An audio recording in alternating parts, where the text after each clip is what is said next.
बाबा, हजुर मेरो अभिमान हो। बाबा, हजुरले दिएका मार्गदर्शन, संस्कार अनि ज्ञान मेरो जिन्दगीको धरोहर हो। भगवानसँग खै के माग्नु, हजुरको छोरी हुन पाउनु नै मेरो जिन्दगीको सबैभन्दा ठुलो उपहार हो। बाबा, हजुरका हरेक शब्दहरू मेरो लागि प्रेरणा हुन्छ। हजुरका दुःखका कथाहरू मेरो लागि हिम्मत भन्न पुग्छ। हजुरका सङ्घर्षले मलाई केही गर्नुपर्छ है भन्ने अठोट दिने गर्छ। हजुरको आश्वासनले मेरो जिन्दगीको अन्धकारमा उज्यालो ल्याउने गर्छ।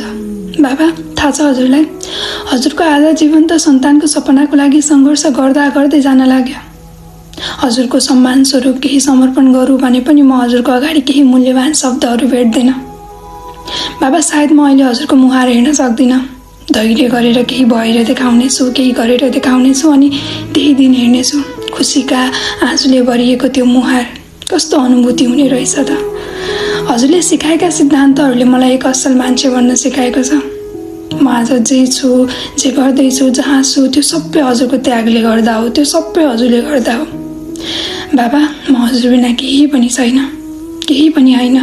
बाबा, तपाईँ मेरो जिन्दगीको सम्पत्ति हो, मेरो जीवनको आधार हो, मेरो अभिमान हो, मेरो लागि सबै थोक हो।